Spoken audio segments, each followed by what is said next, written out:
Welcome to the Silver Screen Podcast. I'm Jared Boomer. And I'm Katie Gainey West. This is a podcast about movies and pop culture. And we're getting closer and closer to the Oscars, so that means more Best Picture nominees to discuss. We've got two left. We're going to do one of them today. That is Triangle of Sadness, directed by Ruben Östland, a Swedish director.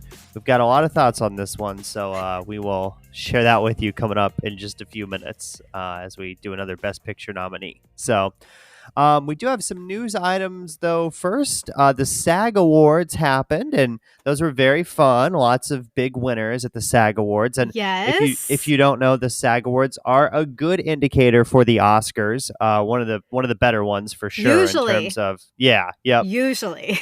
But this year's SAG Awards was wild. So, wild. It's crazy, everyone. It's anyone's game at this point.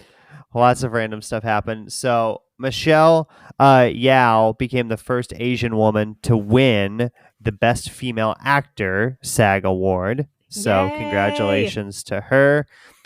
Ki Hugh Kwan became the first Asian man to win an individual film acting award. So congrats to him. He had a great speech, I thought, too. Really he did. His speech, I've watched several speeches multiple times. I have a problem. I don't know. Brendan Fraser won, which makes sense. Jamie Lee Curtis also won. That's kind of a surprise there. Jamie Lee Curtis winning in supporting actress. So, you know what? I felt like the SAG Awards were literally what I want to win. Like I was even thrilled for Everything Everywhere All at Once winning everything, because I just thought, out of what I've seen this year, yes.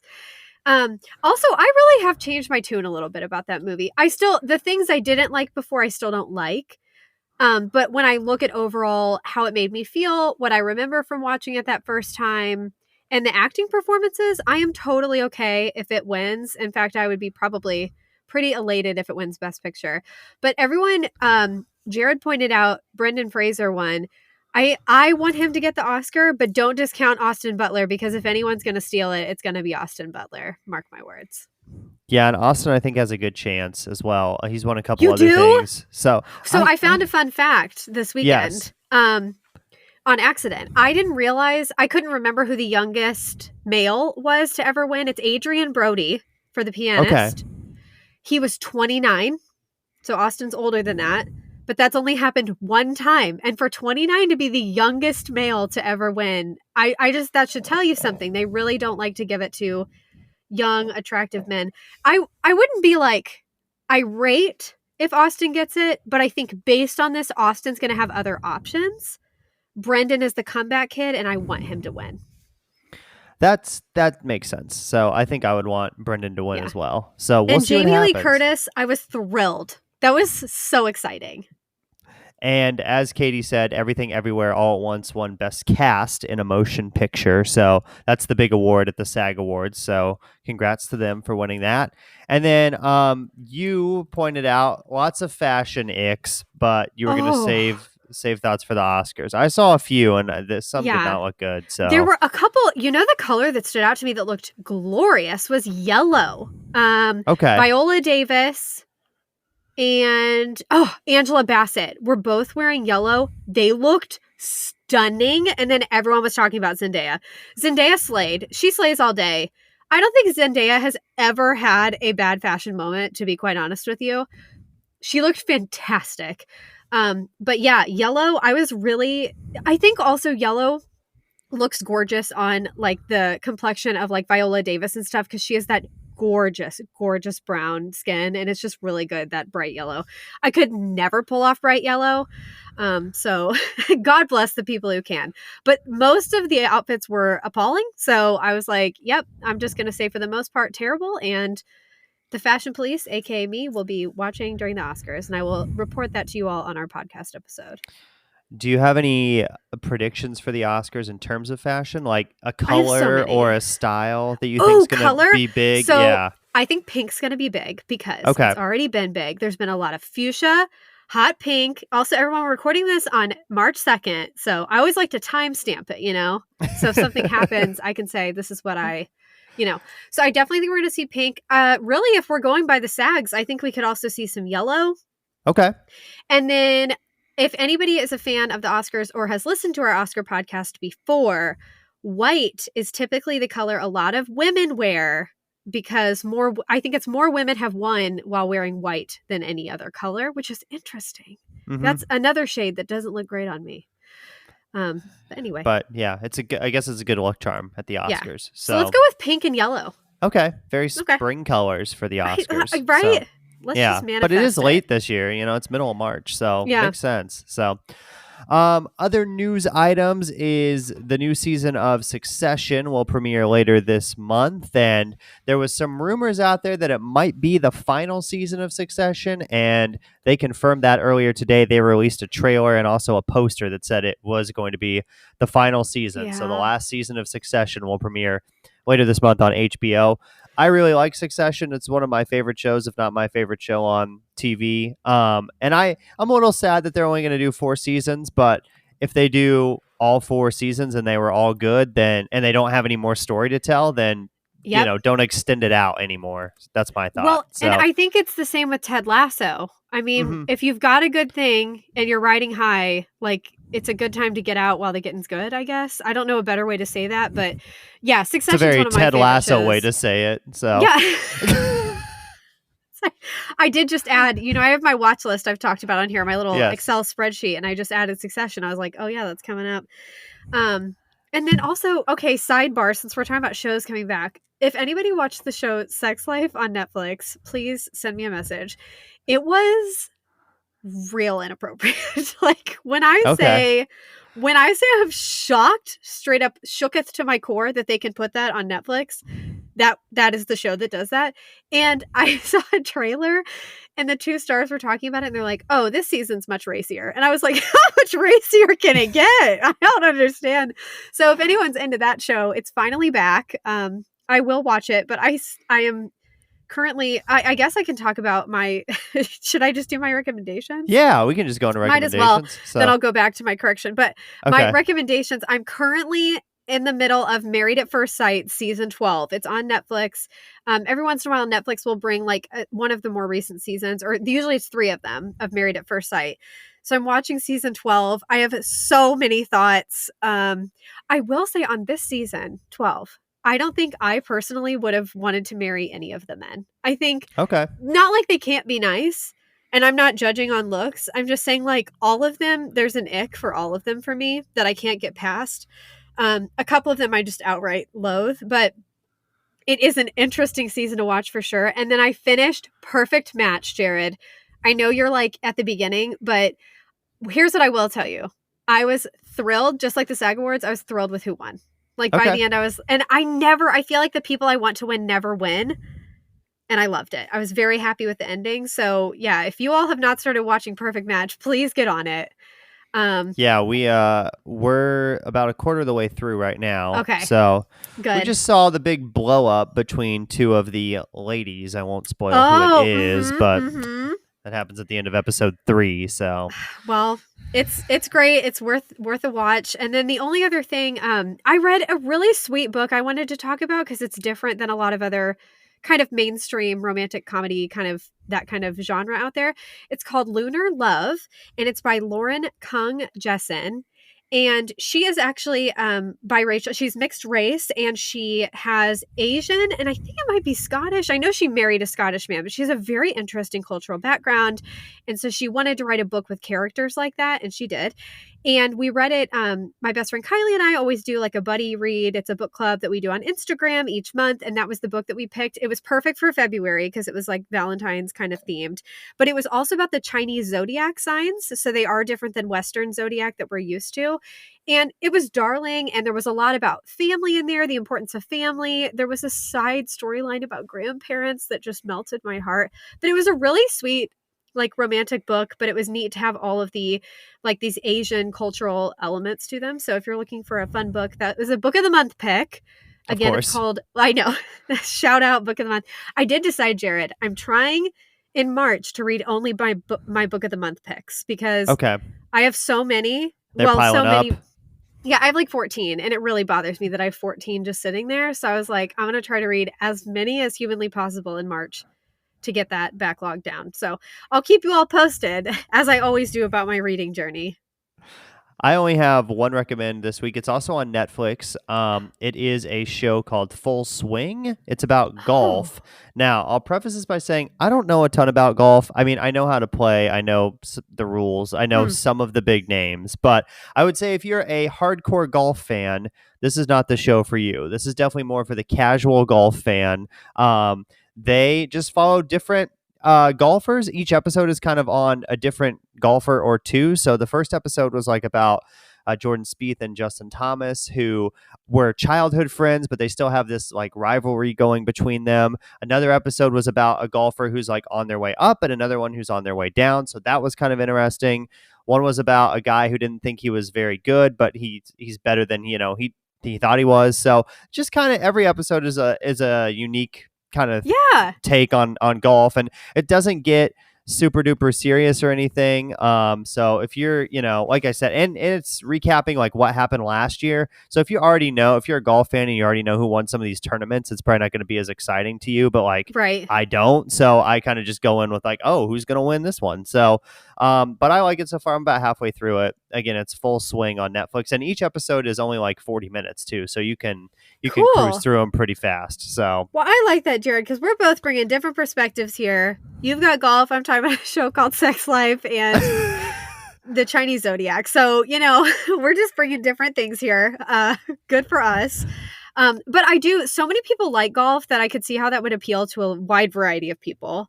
Mm-hmm. Yeah. And it's like, I would say it's probably okay to watch with your kids if you want to. There is some cussing and stuff, but other than that, it's not too bad. I don't know how interested your kids would be in it. Depends on if they're interested in golf or not. But it's definitely for, like I said, the casual golf fan. And I like when Netflix does sports shows. They seem to do more of those than other streaming services. So they've got this. They've got the F1 show, Drive to Survive, which I haven't watched, but I know a lot of people like that one. They had the Michael Jordan documentary on there back when that was out. So, yeah. They've got some sports options for you. The Drive to Survive one popped up on mine, and I was like, in what world, what in my history made you think that this is my thing? No. Yeah, sometimes it'll be like 93% match, and you're like, I don't think so. No, it's definitely not. And then I guess the other thing, I have not a correction, but I did want to share with you all some information following up from a previous episode when, what was it, Jared? BAFTAs. We were talking about the BAFTAs. And I said that Carrie Condon won for Banshees of Inisherin, but the interpreter, it was announced that Carey Mulligan had won. So I found out how that happened, and it made me feel so sad. But also, if all of you were like, I didn't see that happen, I also figured out why we never saw it happen. So Troy Kotsur, who again Jared and I adore, he won an Oscar. Was that just last year? It was, wasn't it? Yeah, Best that made me cry. Actor. I remember crying. Yeah. So he is a person who is deaf. He was signing for the award, but the interpreter signed the wrong name, which, to be fair, if you think you see the name Carrie and you know Carey Mulligan, or, that's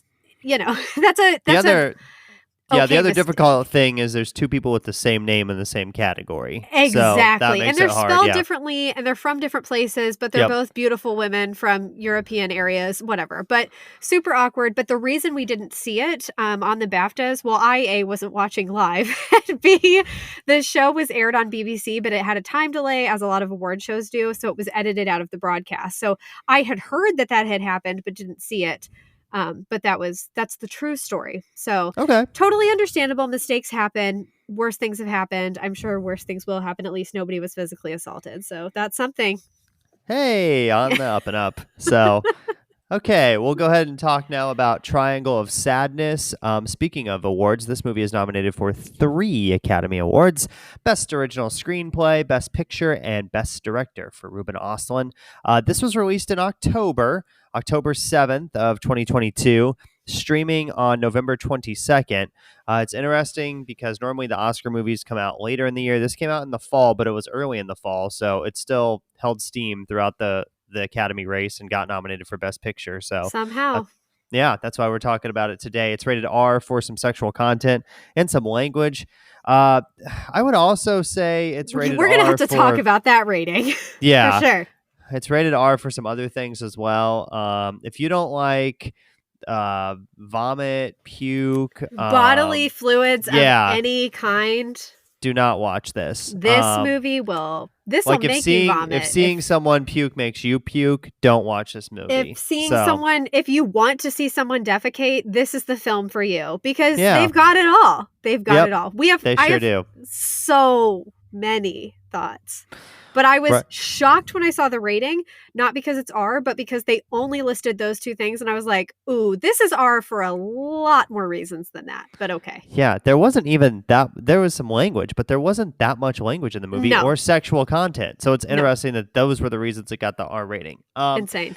It's 2 hours and 27 minutes or 2 hours and 29 minutes, depending on what you look at. So somebody was, a little sleepy when they started the stopwatch for the movie. So yeah, it went 2 minutes longer there. IMDb score is a 7.4 out of 10.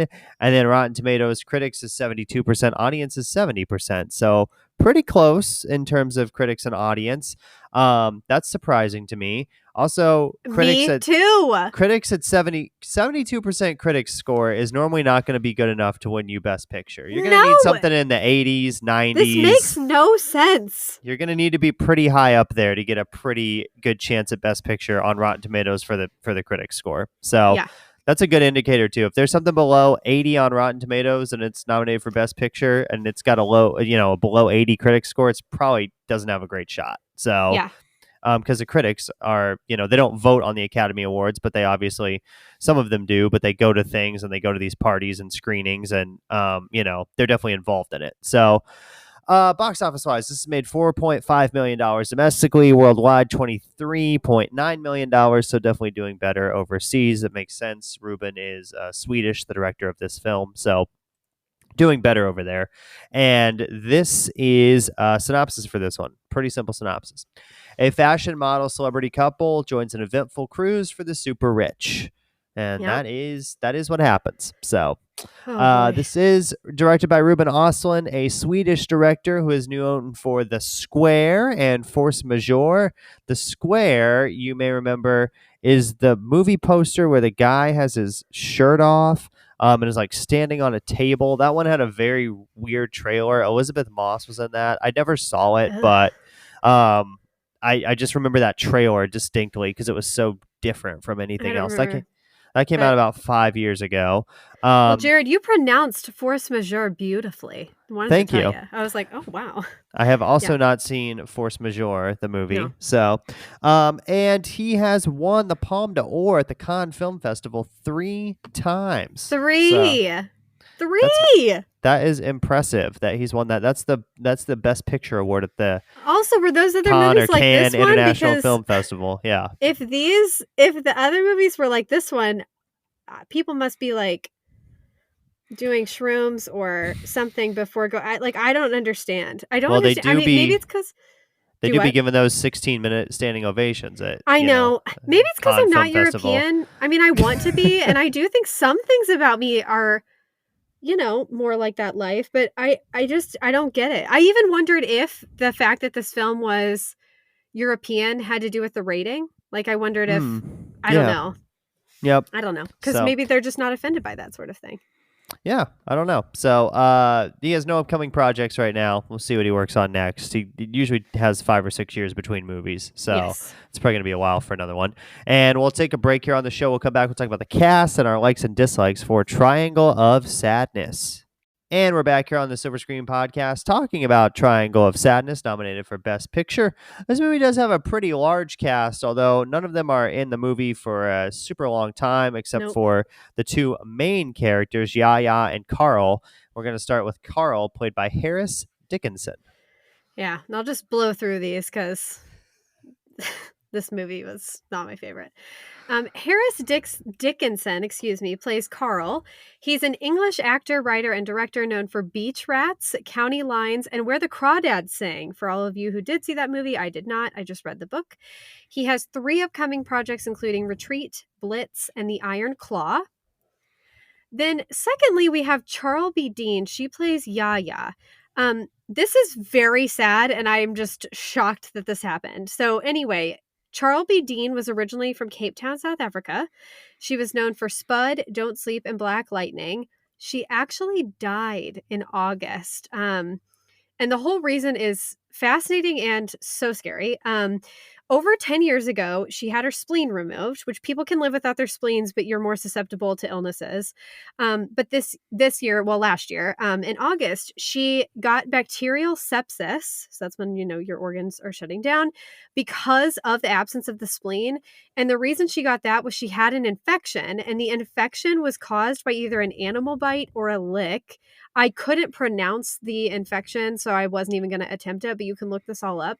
It's just kind of like one of those it's a series of extremely unfortunate events. She was only 32 years old, and I felt really bad because I absolutely detested this movie. I barely have one nice thing to say about it. But I felt really bad. I was looking things up and saw that she had died. And she's not bad in this movie at all. I just think I hate everything else about it. But she seemed like a lovely person. It's just very sad that she died. So anyway, that was Charlby Dean. And then lastly, we have Woody Harrelson. He plays the captain. That's literally the character's name.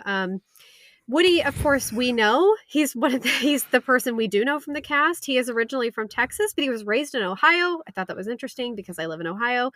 He is best known for True Detective, Zombieland, Natural Born Killers, and The People vs. Larry Flint. He's been nominated for 3 acting Oscars for The People vs. Larry Flint, The Messenger, and 3 Billboards Outside Ebbing, Missouri. I was kind of shocked by that. I just didn't realize he'd been nominated that many times.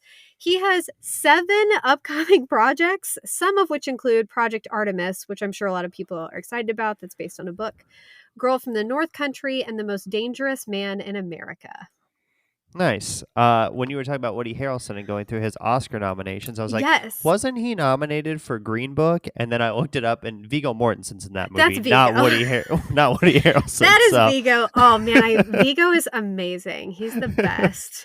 So that's pretty much the cast for Triangle of Sadness. There are other people in the movie, but none of them are followed super closely. So we'll get into our likes and dislikes now.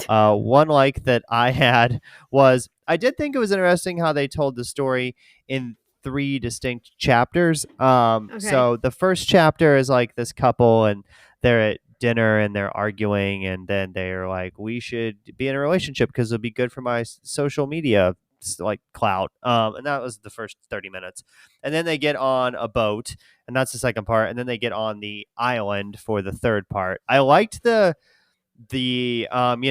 like kind of broad overview of what they were trying to do with the story. I didn't like the story at all, but I thought if they had made a better story, that would have been interesting, that they were, in one spot, then another, and it's like 3 distinct chunks for this movie. Yes. I did like kind of that as a storytelling mechanic, but I don't think the story was good enough for the, that strategy that they were going with. So yeah, I did not like the way they split it up because I straight up hated the other 2 parts of the story. I'm surprised to say this. I was interested at the beginning of the film because they show Carl is like trying to make it as this high runway model. And it was fun too because they're making fun of like the modeling world. And I think modeling can be a serious career, but they're making fun of things like that make sense, like how some people just look moody and they're brooding and they're upset in every ad campaign, and like who wants to buy clothes if that's how you're going to look when you're wearing them. So I thought that was funny. I thought the humor was good. I thought that was an interesting dynamic between Carl and Yaya, like when we first meet them and they have that dinner Jared was talking about. That was really interesting. I thought that scene went on much too long, but I was interested in it. Like, but by the end of that scene, I already hated both of them. So like my opinion was pretty much established about I don't like these characters. Like I don't like who they are is what I'm saying. Like they seemed, pompous and arrogant and just way too wealthy for their own good, whatever, or manipulative, I should say, because I don't even know that they were wealthy, that Yaya was wealthy, but she was manipulative and could get things paid for her. But I would say like that was the only section I was interested in. And if they would have stayed there, I think that would have been a more interesting story. Once they got spoilers abound here, people. Once the ship blows up, yeah, everyone, you can rewind it, blows up, the ship blows up, and we still have like an hour and a half left. When the ship blew up and they were on an island, I was like, get me out of here. I cannot watch the rest of this film. I can't take any of this seriously. So There we go. I had one other scene that I thought was kind of interesting. Okay. And that was when they were about to get on the boat, but the staff is already on the boat, and there's all those like I guess assistants or whatever that are Yeah. helping throughout the week. They're like in this area, and the lead lady is talking to them, and she's like, we got to do our best because we got to make money, and we might make tips at the end of the week. And then they just like start yelling. And I thought that got a chuckle out of me.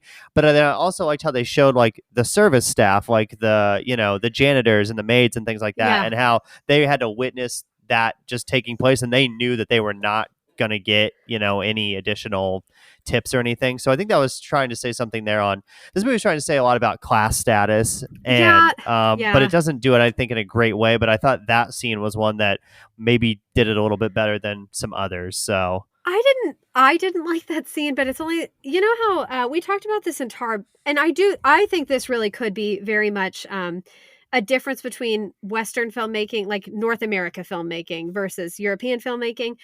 I get what they were trying to do with like classism and rich people, and they're saying rich people suck. I mean, the whole movie is like, wealth doesn't give you manners. It doesn't put you at peace. It doesn't bring you really anything except material goods. I agree with that. I just, there wasn't a person to like in this film. There wasn't anybody to root for. But I didn't like that scene because I felt like it was like Tar, and that it was kind of like this humor or something over my head that I didn't understand. And that drove me kind of insane. And I just thought, I don't know what's going on here. This is weird. Get me out of here. And then realized I had 2 hours and 15 minutes left. So, it was all just a bit much for me.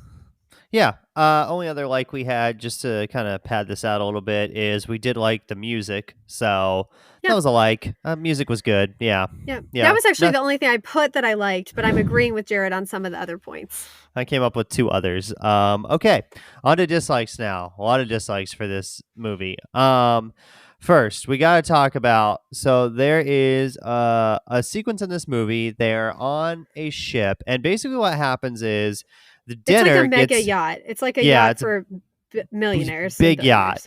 Yeah. So anyway, this one lady on the yacht is like, I want everybody on the staff to go for a swim. I think you should go for a swim. That'd be so fun. Jump in the ocean. And the chef is like, well, if we do that, we're going to have to push dinner back, and all this food's going to be like ruined. So that happens.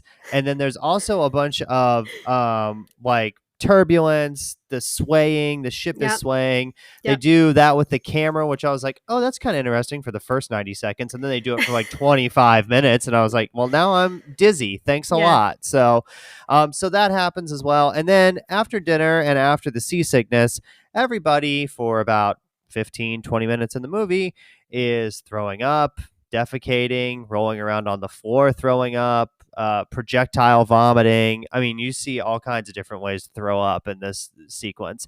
And that's really a big dislike, is that if you want to put a little bit of that in there, I guess, okay. But like, it was so excessive and over the top that I just did not, I get it. I get the point. They're seasick. I don't need that much seeing all that. So that alone turned me. I was already not interested in the movie, but that knocked it down so much for me. I mean, it went from like, this could be a potential 80 to like, wow, I'm barely going to score this movie in a positive manner at all. My problem with that, I also don't consider that potty humor. It's not like when people are sitting on butt plug toys in Everything Everywhere All at Once. That's different. I don't like that humor, but it's a little more tasteful. Yeah, but things like bodily fluids, I'm not an idiot. We've all at some point probably had food poisoning or diarrhea. Like, defecating is a part of life. That is life. But showing it, and also I was shocked they showed it. I was shocked that they showed that. Vomiting, I don't like watching it. I hate doing it, but we see it. We've seen that on film. We've seen that in TV shows and stuff. Showing somebody defecating is like, I don't even know a time I've ever seen that done before. And then it just looked miserable, and it was disgusting, which I think they want you to experience that. But I also hated how fake it looked coming out of the toilet, because then the toilet, you guys, the toilet explodes because, toilets randomly explode, and all of this poop comes out, and it doesn't even look like that. It looks like, I don't want to describe it actually, but it doesn't even look real. And I thought, this was clearly just somebody thought this would be hilarious. And I think it's the most disgusting thing I've ever seen. So I don't know. That's my thoughts. But I thought, oh, and I also think you can tastefully, if that's the right word, do something like that. You can tell somebody has it coming out both ends. You can do that by sound. You can have a door and hear somebody in the background and hear those sound effects and be like, oh gosh, like what a nightmare. Or, see somebody sitting on a toilet with a trash can in front of them. That's all we need to know. We get it. We understand. And I think it's making the audience, it's dumbing them down. It's saying you're not going to understand it until you see this. And also, you're right, Jared. You mentioned it went on for 15 or 20 minutes. I don't need to see that for 15 or 20 minutes. Disgusting. Yeah, that was outrageous on how long it went on. We just did not really enjoy that at all. Another dislike in this movie is none of the characters are likable. They all suck. That's kind of the point, is that they're all rich and you're not supposed to like them. But there's no qualities of anybody that are redeemable. But also, you don't get enough backstory on the characters to even care about them at all. I think we talked about Succession earlier in this episode. None of the characters on Succession are good people, but because you know a decent amount about them, you're interested in them. You're interested in what they're doing, what their motivations are, even if you can't root for them per se. But in this movie, you don't learn anything about any of the characters, and so it's just the whole time you're watching these people that you know nothing about just throw up on screen and do wild stuff. And that's something I've said before. HBO is exceptionally good at creating very complex, well-rounded, in-depth characters. That you're right. Like Succession, I don't know that I'm rooting for anyone in that show. No. But at the same time, I understand why they are the way they are, and I understand what they all want. In this movie, I didn't know anybody. I didn't care about them. If they died, I didn't care. Some people do die. I didn't care. I hated all of them, and I don't feel like I understood any of them, their motivations or otherwise. Another dislike is this movie is way too long. It's 3 acts, like we said. Every act is, the first act's not super long. It's maybe a half an hour. The last 2 acts would be an hour, and then an hour basically for the third act. After they got on the island, I was out. I was gone. No, I was done. I almost just left the couch to be like, Jared, text me what happens because I don't care about. I couldn't even really tell you what happened during that part because I wasn't really paying attention. I was doing other stuff. I would turn back every so often to see if something important happened, but I was just kind of like, okay, they're on the island. I got the storyline of that one woman made food and she was like, yeah, I'm going to eat more because I actually worked on all this and nobody else did anything. And then something with pretzel sticks, and that's what I got from the third act. So, and Carl cheated, of course. People can't stay faithful, so of course, someone's gonna cheat and not think twice about it. Yeah, same old.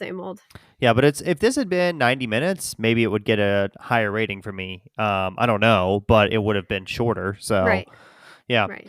Another dislike is there's no resolution to the ending. It's just ends on a cliffhanger. You don't find out what happened to anybody. You don't know if they got off the island or not. They at the end of this movie, they see this elevator and they're like, "Hey, we were at a resort the whole time, and we can just go back to," which that made no sense. And then Carl, who's not even near the elevator, just starts running through the forest, and it's done. Yeah, yep, and that's the end. There's some music plays, and that's the end of the movie. So. Forgot to mention the credits. Once the credits finally rolled, I was like, hooray, it's over. So that was the big was the credits. This is so small, but Carl's hair bothered me to no end because I get that that's a style, but it looked, so some would call that, if anyone's ever put sunnin in their hair or if anyone's brown going to blonde, whatever, it looked brassy. To the point where I was like, is this 2001? That threw me off. I mean that seriously. I really didn't know what time period this was because I was like, no one has that haircut or that color right now. I don't get what's going on here. So that confused me too. And also, he's an attractive guy, but he looked awful with that hair. Yeah, that was not a good decision, basically, for that at all. So... another dislike for this movie is we talked about no resolution, but what was the point of this movie? Nothing happens. It's just scenes. And then you think something's going to happen. When the movie starts, you think, oh, this is going to be a movie about the male modeling industry and how that is, way underpaid from female models. They even mentioned that. And, that could be an interesting movie there. You don't know a lot about them. We see a ton about female models, but male models, we don't know as much about. So that could have been an interesting thing for a movie, Right. but they don't really do anything with that. And then the second part of the movie, when they get on the ship, I was like, okay, this is going to be like, maybe The Menu or White Lotus or something where they're all together and something is going to happen here. Basically just the ship blows up and that's all that, because this older couple make grenades or whatever, and there's one on the ship somehow, and then they like throw it and it blows. I didn't really follow that either. The storytelling though is like just very choppy. It doesn't get a good flow. There's no way, unless you really, really, really pay attention, to know what's going on. So much of the script is like hidden meaning type stuff that you just have to kind of decipher, which some of that is fine, but like to put so much in there that I've got to like do a bunch of research afterwards to find out what even the point of this was is not good in my book. So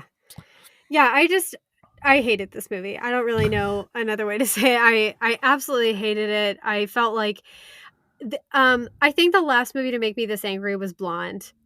I found this one equally as offensive as Blonde, but Blonde upset me because of actually caring about Marilyn Monroe and just feeling like they depicted her as an idiot. And the accolades it got that I felt it didn't deserve. But this one is similar in that I think it's getting a lot of praise, but it makes no sense. And also, if the director or the screenwriter, whoever was behind this idea, if all they wanted was to just say, rich people suck, don't they? You could have done that in a 90-minute movie. You didn't need 3 separate vignettes of like, I don't know, something like a Survivor episode gone wrong. It was just a complete disaster and foul. The whole thing was foul. I absolutely hated it. Yeah, I did not like it either. I've got 2 critics' reviews to share with you that I think agree with us. One is Aaron White of the Feelin' Film podcast. I have not listened to your podcast, Aaron, but he agrees with us. He said, a painfully blunt satire of the super rich and Instagram celebrity that is rarely entertaining and often annoying. Yes, absolutely. And then another one I found was Jim Shrimbry, who said, what starts out as a ripping, hot-blooded social satire skewering wealth, insta-fame, and class snobbery dies almost exactly halfway through. What a pity that something that begins so witty and dry should end up so witless and wet. So, wow. Yes. That was pretty good. Yeah. My thoughts exactly. Yeah. This definitely has promise at the beginning. When you start watching it, you think maybe this is going to be interesting. Maybe this is going to go in a cool direction, but it does not at all. Another dislike is how the heck does this win the Palme d'Or at the Cannes Film Festival? Good movies usually win that. Parasite won that. Blue is the Warmest Color. Shoplifters, things like that. So that's really weird that this won the Palme d'Or. Yeah, I don't know. I don't know enough about the Cannes Film Festival to tell you how they judge it or anything, but if you're telling me this was the best film that came out of that festival, I just have a hard time believing that unless all the movies just sucked really bad. I will say the Cannes Film Festival always picks really weird movies for the Palme d'Or. They do. Usually ones that aren't like... Now, Parasite's an exception. Parasite I loved. Oh my gosh. Very popular. Crazy about Parasite. But some of these movies I have not even heard of that have won the Palme d'Or. They picked The Tree of Life by... The Tree of Life by Terrence Malick, which is a very Palme d'Or pick. It is. Some other ones. The Pianist won. Pulp Fiction won back in the 90s. So, but you look at the list, and a lot of them you don't recognize. So, yeah. Let's see. Any other dislikes before we move on to our scores, or are we done with Triangle of Sadness? Although the movie title Triangle of Sadness comes from like that area on your face where they mention it right in the beginning of the movie, where they're like, can you try not to show your triangle of sadness? And one of the models is auditioning for something. Which I thought that was going to lead to something. And of course, me too. I was like, oh, cool. What okay. a weird. Okay. I guess we can title it that. I think my final thing before we move on to our scores is that there's just so much stuff that has done this satire, social commentary type thing better.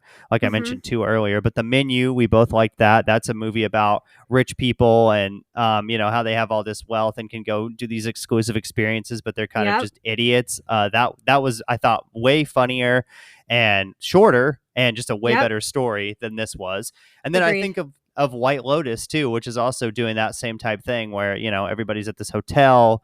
They're all rich. They all have, issues that they're dealing with. And sometimes they're oblivious to, commonplace things. There's always usually one group of people on White Lotus that are like, just above everybody else. They don't really live in the real world. So I think stuff like that, the script writing is better, the acting is better in terms of portraying that on screen. And, obviously like Succession too, which we talked about, that's showcasing a bunch of uber rich people too. Right. But doing it in a way that is interesting. So yeah, I don't know how this got nominated for Best Original Screenplay. This screenplay is horrible. I don't think it's going to win anything. It shouldn't. If it does, I'm turning the Oscars off. Yeah, so. But I don't think it's going to win anything. So, No, I don't think we have to worry much. No. We'll see the people on the red carpet. I'm sure Jimmy Kimmel will make a joke about Triangle of Sadness somehow. Yeah. He'll work that into his monologue because that's a interesting title. So I'm sure he'll make a joke about that. Yes. Okay, so we'll move on to our scores now. Am I first this week? I think it's me.